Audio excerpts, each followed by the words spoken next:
Hello दोस्तों, मैं हूं रमेश और आप देख रहे हैं knowledge sprout. Knowledge sprout channel में आपका बहुत बहुत स्वागत है। आज की इस वीडियो में हम डिस्कस करेंगे क्लास 10th का साइंस का जो आपका क्वेश्चन पेपर आता है। इसमें हम सबसे पहले जो एमसीक्यूज वाला आपका पोर्शन है, यानी कि 1 से 20 तक के जो क्वेश्चंस रहेंगे उनको हम यहाँ पे डिस्कस करेंगे। ठीक है, तो आपने सबसे पहले ये समझना है कि आपके पास क्वेश्चन पेपर किस टाइप का आएगा। राइट, जैसे कि आप देख पा रहे होंगे कि आपके क्वेश्चन पेपर इस टाइप का ही रहता है कि सीरीज कौन सी है ना, और सेट कौन सा है आपके पास। राइट, यहाँ पे आप देख पा रहे होंगे टाइम कितना रहता है, 3 आवर्स है। यहाँ पे आपको ये भी दिख रहा होगा कि यहाँ पे हिंदी और इंग्लिश दोनों ही लैंग्वेज आपके पास अवेलेबल रहती है, बट आपको तो इंग्लिश में ही करना है सब कुछ। ठीक है, बट अगर कोई हिंदी मीडियम का हो लाइक उत्तराखंड बोर्ड वगैरह तो वो भी देख सकता है। मैक्सिमम मार्क्स कितना है आपके पास, 80, 20 मार्क्स का आपका प्रैक्टिकल होता है। यहाँ पे सारी इन्फॉर्मेशन है। कब आप पहले आपको 15 मिनट स्टार्टिंग में आपको रीड करना होता है, उसके बाद ही आपको एग्ज़ाम स्टार्ट करना है। यहाँ पे और भी इंस्ट्रक्शंस हैं जो कि आप खुद से पढ़ सकते हैं। जो यहाँ पे लिखे देखो, हिंदी में भी है, इससे पहले यहाँ पे इंग्लिश में भी लिखे हुए थे। यहाँ पे भी देखो, यहाँ सब कुछ लिखा हुआ है कि कौन सा कितने मार्क्स का क्या है, कौन सा आपके पास पार्ट है ना, और इसमें सब कुछ मेंशन है। तो आपको ये जनरल इंस्ट्रक्शन ज़रूर पढ़ने चाहिए ताकि आपको अभी से ही हैबिट हो जाए कि किस टाइप का क्वेश्चन पेपर आपके पास आने वाला है। ठीक है, तो ये आप यहाँ देख पा रहे होंगे कि टोटल इसमें कितने क्वेश्चन हैं, 39 question. All question are compulsory.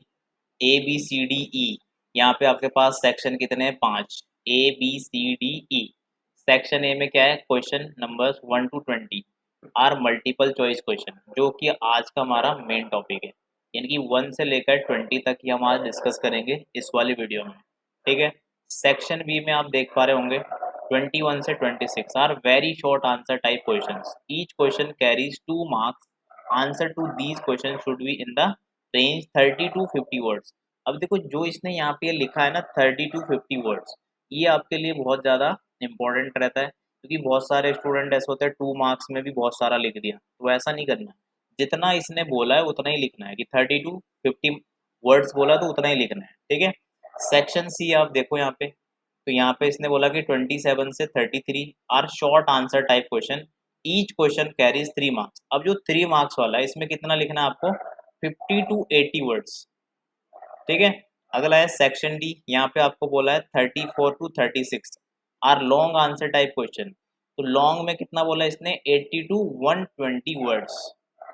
Section E में क्या बोल रहा है आपको, 37 से 39 are the 3 source based case. यहाँ पे मतलब आपके पास क्या होगा, केस स्टडी रहेगी, है ना। Assessment carrying 4 marks each with sub parts.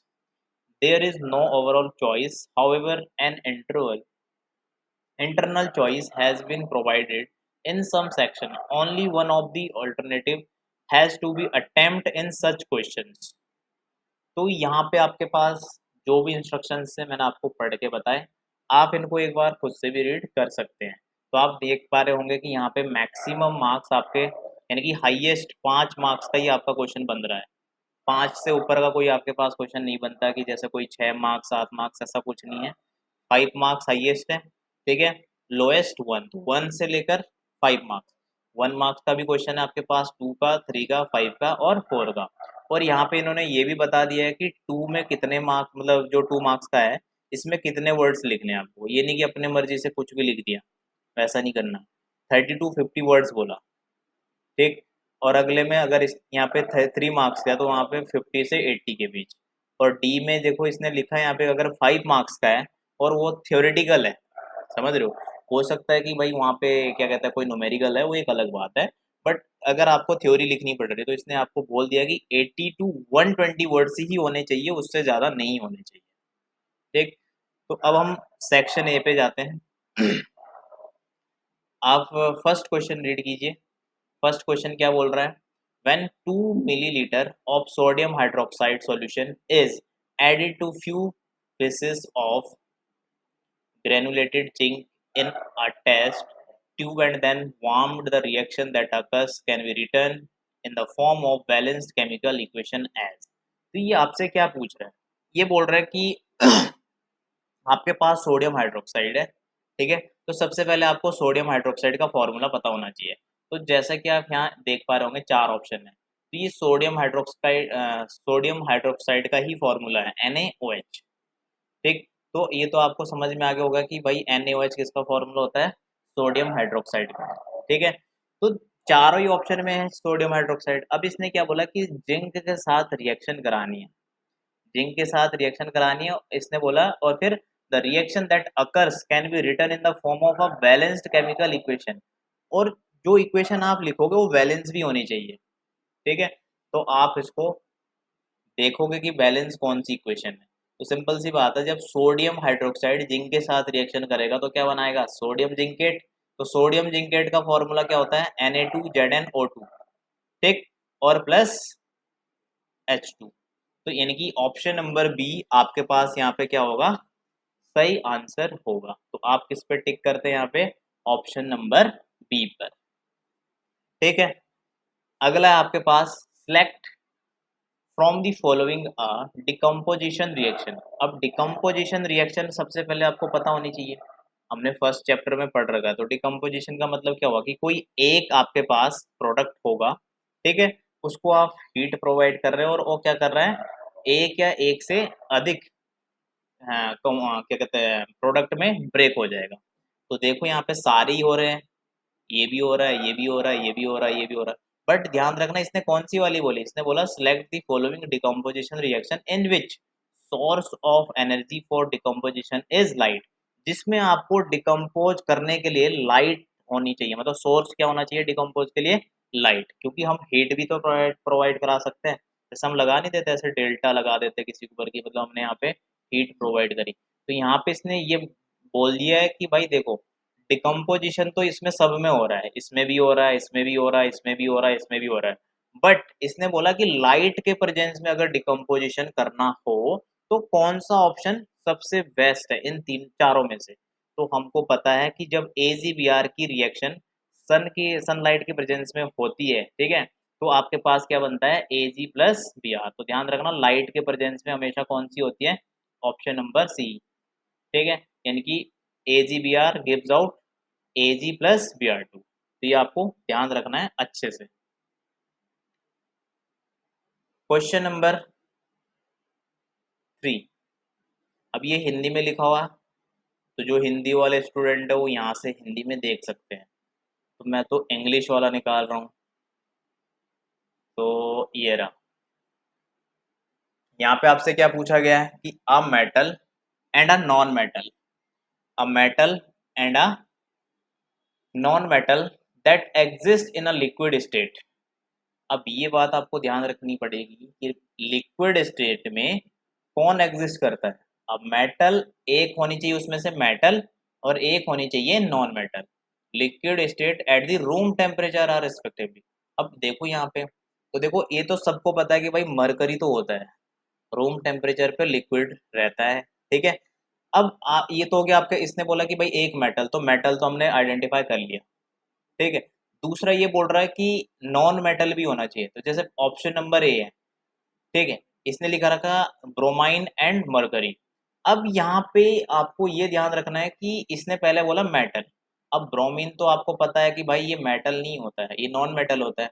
तो उस तरीके से अगर तो हम सिर्फ ये देखें कि क्या कहता है, जो इसने आंसर को हमसे आंसर पूछा है वो तो है, बट इसने ये भी तो लिखा है कि मेटल पहले होना चाहिए और नॉन मेटल बाद में होना चाहिए, ठीक?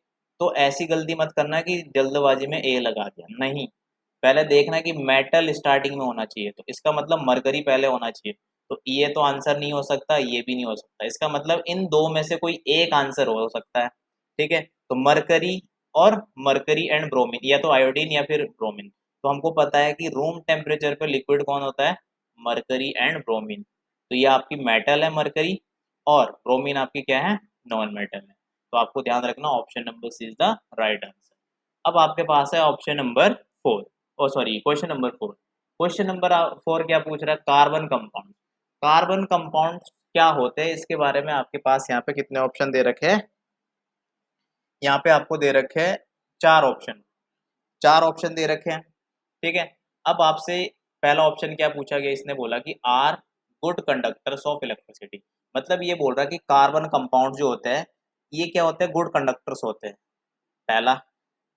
ठीक, दूसरा ये बोल रहा है कि are bad conductors of electricity, तीसरा बोल रहा है have strong forces of attraction between their molecules, have weak forces of attraction between their molecules. तो यहाँ से आपसे पूछ रहा था करेक्ट स्टेटमेंट्स आर, इनमें से आपको आइडेंटिफाई करने की कौन कौन से करेक्ट है, कौन कौन से करेक्ट नहीं है, कौन कौन से करेक्ट है, कौन कौन से करेक्ट नहीं है। ठीक है, तो देखो, are bad conductors of electricity, बिल्कुल, क्योंकि कार्बन कंपाउंड में एक ऑप्शन ये सही है कि are bad conductors of electricity. तो आप पहले ये देखो कि टू से स्टार्टिंग किस किस में हो रही है, तो देखो ये तो हो नहीं सकता क्योंकि इसमें तो वन भी है, ये भी नहीं हो सकता, इसका मतलब बी और सी में से कोई एक आंसर है। ठीक है, अब बी और सी में से कौन सा आंसर है, दूसरा ऑप्शन पढ़ के देखो, इसने बोला have strong forces of attraction, नहीं ये भी नहीं है, are good conductors of electricity और have weak forces of attraction between their molecules, yes. तो इसका मतलब टू एंड फोर, टू और फोर किस में आ रहा, ये रहा ऑप्शन नंबर सी। तो यानी कि चौथे का आपका ऑप्शन नंबर सी क्या होगा, राइट आंसर होगा। अगला देखो, consider the following compounds FeSO4, CuSO4, CaSO4, Na2CO3, the compound having maximum number of water of crystallization in its crystalline form in one molecule is। तो इनमें से जब भी आपने इनके फॉर्मूले अलग से लिखे होंगे तो आपको पता होगा, जब मैं ये लिखता हूँ ना Na2CO3, तो यहाँ पे हम कितने मॉलिक्यूल लिखते हैं, 10H2O। तो अगर किसी ने ये चैप्टर तमीज से पढ़ा होगा तो उसको पता होगा ये किसका फॉर्मूला होता है, वॉशिंग पाउडर, है ना। तो वहां पे आपने ये देखा था कि Na2CO3 डॉट 10H2O, इसका मतलब यहाँ पे सबसे ज्यादा क्रिस्टलाइन पूछा ना इसने, वाटर क्रिस्टलाइन, तो यहाँ पे देखो 10 यूज हो रहा है, तो इसका मतलब Na2CO3, option number D is the right answer. Next, question number 6, question number 6, oxide of aluminium and zinc are, इनका ऑक्साइड कौन सा है। ठीक है, option number C, acid base नहीं, न्यूट्रल नो। ठीक है, तो ये हो गया आपका। क्वेश्चन नंबर 7 है, MnO2 plus HCl gives out MnCl2 plus H2O plus Cl2। यहाँ पे आपसे क्या पूछ रहा है, the reaction given above is a redox reaction because in this case, यहाँ पे आपको बताना है कि कौन ऑक्सीडाइज हो रहा है और कौन यहाँ पे रिड्यूस हो रहा है। तो ये ध्यान रखना, जिसमें से ऑक्सीजन रिड्यूस हो रही हो, मतलब ऑक्सीजन हट रही होगी तो समझ जाना वो रिड्यूस हो रहा है, जिसके साथ ऑक्सीजन ऐड हो रही होगी समझ जाना वो ऑक्सीडाइज होगा। ठीक है, तो आप यहाँ पे देख पा रहे होंगे, पहले यहाँ पे MnO2 था और MnO2 से O2 हट गया तो MnCl2 बन गया, तो इसका मतलब जो आपका MnO2 था ये क्या हो गया, रिड्यूस हो गया। तो देखो यहाँ पे MnO2 रिड्यूस कहाँ कहाँ है, एक ये रहा, यहाँ पे तो नहीं है, यहाँ पे भी नहीं है, यानी कि सी और डी में से। अब अगला देखो, इसने लिखा है कि HCl में क्या हो रहा है कि जो ये O2 था, ये देखो इसके साथ वाटर बन गया, तो इसका मतलब क्या हुआ कि MnO2 तो हो गया आपका रिड्यूस और HCl क्या हो गया, ऑक्सीडाइज। राइट, इसका ऑप्शन नंबर डी आपका सही होगा। अब फिर से हम इंग्लिश पे जाएंगे, ये हिंदी वाला है।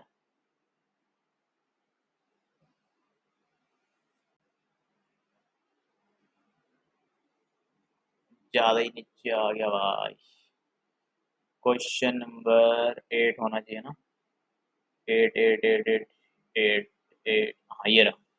देखो, consider the following statement, consider the following statement. अब यहाँ क्या बोल रहा है फॉलोइंग स्टेटमेंट में, पहले पहले ये देखो कि पूछ क्या रहा है, इसने बोला था करेक्ट स्टेटमेंट आर, इनमें से करेक्ट कौन कौन से है। The sex of a child is determined by the what is inherited in the mother, the sex of child is determined by what inherited of the father, the probability having a male child is more than that of female, the sex. इन इन चार में से हमको बताना है कि कौन कौन से सही है। ठीक है, यानी कि इनकरेक्ट वालों को इग्नोर मार देना है। तो सिंपल सी बात है, यहाँ पे the sex of child is determined by what it inherits from the father, एक ये वाला ऑप्शन सही है आपका। दूसरा, the sex of a child is determined at the time of fertilization when male and female gametes fuse to form a zygote, yes. तो यानी कि सेकंड और फोर्थ ऑप्शन नंबर बी आपका सही आंसर होगा। क्वेश्चन नंबर 9 है आपके पास, chromosomes के बारे में पूछ रहे हैं। ठीक, तो इसमें कौन सा है, पहले आपको ये सारे चारों ऑप्शन पढ़ने हैं। यहाँ पे चारों ऑप्शन को पढ़ने के बाद ही हमको ये पता चलेगा कि कौन सा यहाँ पे सही है, कौन सा नहीं है। करेक्ट स्टेटमेंट, तो carry heredity information from parents to next generation, yes ये तो सही है। और तो देखो फर्स्ट किस किस में यहाँ पे है, तो ये तो हो ही नहीं सकता, बी तो ऑप्शन हो ही नहीं सकता, ये तो पहले ही पता चल गया। ठीक, इसके अलावा are involve in the process of cell division, ये भी सही है। Always exist in a pair of in human, ये सही नहीं है। आर थ्रेड लाइक स्ट्रक्चर, ये भी नहीं है। इसका मतलब जिसमें 1 और 4 यानी कि option number D, question number 9 का option number D is the right answer.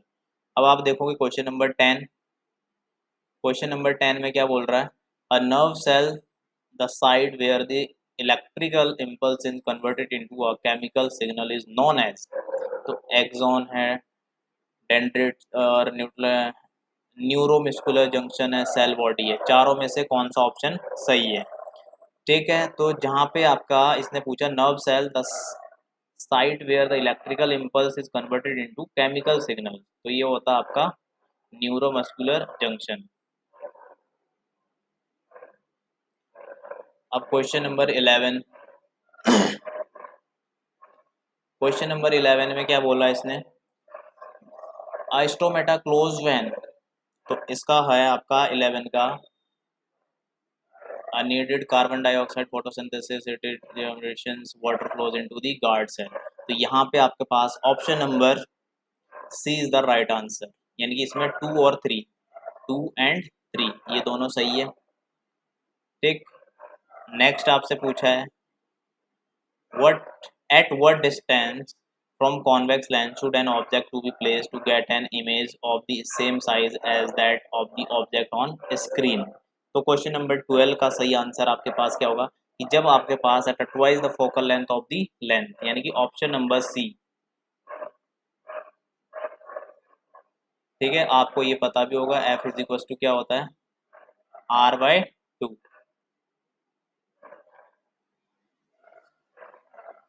ठीक, next question number 13, question number 13 में क्या पूछा गया आपसे, the lens system of human eye forms an image on a light sensitive screen which is called as, तो उसको हम क्या बोलते हैं, रेटिना। ठीक है, 14, the pattern of the magnetic field produce inside a current carrying solenoid is, तो solenoid आपका एक लूप सा बनता है। ठीक, तो सिंपल सी बात है, इनमें से कौन सा ऑप्शन सही है, ऑप्शन नंबर ए। तो इसने किसके बारे में पूछा, inside the current carrying solenoid, तो option number A is the right answer. अब ये वाला चैप्टर मैंने अभी आपको यूट्यूब पे कवर नहीं कराया, तो इसको मैं इसलिए ज़्यादा भी बताने में, वहाँ पे जब मैं चैप्टर को पढ़ाऊँगा तो और अच्छे से बता दूंगा। अभी आपका मेन फोकस ये होना चाहिए कि जो केमिस्ट्री वाले क्वेश्चंस थे वो आपसे सारे बने कि नहीं बने, क्योंकि वो हमने सारे पढ़ लिए हैं। राइट, नेक्स्ट देखो क्वेश्चन नंबर 15, क्वेश्चन नंबर 15 में आपसे पूछा गया identify the food chain in which the organism of the second trophic level are missing. ठीक है, तो इसका क्या होगा, टाइगर, ग्रास, स्नेक, फ्रॉग, यानी कि option number C. Question number 16, in which of the following organism multiple fusion is a means of asexual reproduction, तो asexual reproduction में देखो क्वेश्चन नंबर 16 में ए बी सी डी कौन सा वाला सही है, प्लाज्मोडियम। अब यहाँ पे आपके पास क्या है, assertion and reason. Assertion and reason में आप पहले क्वेश्चन को अच्छे से पढ़िएगा, फिर ऑप्शन देखिएगा, उसके बाद ही आपने सही ऑप्शन पे टिक करना है। इसने बोला कि अगर बहुत सही है असर्शन एंड रीजन ट्रू तो ये वाला लगाना है, और अगर सिर्फ both assertion and reason are true but reason are not the correct explanation of assertion तो बी लगाना है, और अगर सिर्फ एक सही है assertion तो उस पे सी लगाना है, और अगर assertion सही है गलत है और रीजन सही है तो डी लगाना है। तो देखते हैं क्वेश्चन क्या है। क्वेश्चन नंबर 17 है, hydrogen gas is not in involved with zinc react with nitric acid. Reason दे रखा है इसका, nitric acid oxides the hydrogen gas produce to water and itself gets reduced. ठीक है, तो आपको क्या करना है, पहले इसको अच्छे से समझना है कि बोला क्या है। इसने बोला कि भाई hydrogen gas is not evolve when zinc react with nitric acid, तो बिल्कुल सही बात है।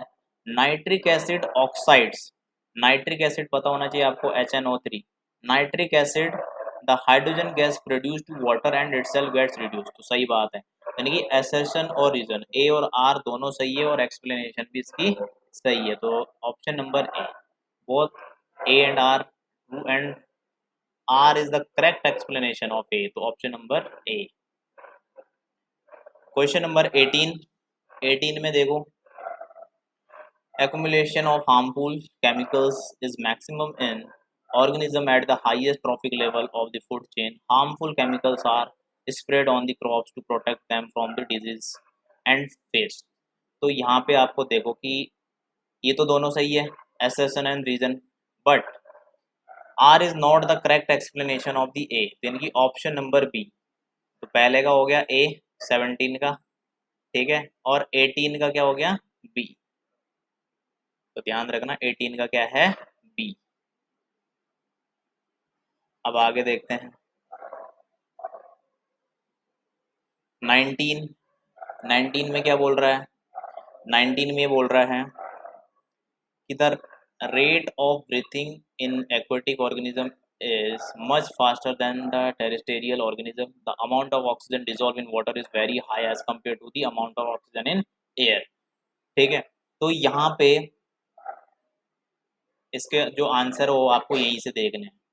ठीक है, तो यहाँ पे क्या हो रहा है हमारे पास, असर्शन ए तो सही है बट रीजन सही नहीं है, तो इसका ना मतलब क्या हुआ, जो आपका नेक्स्ट क्वेश्चन था उसका आंसर क्या है, सी।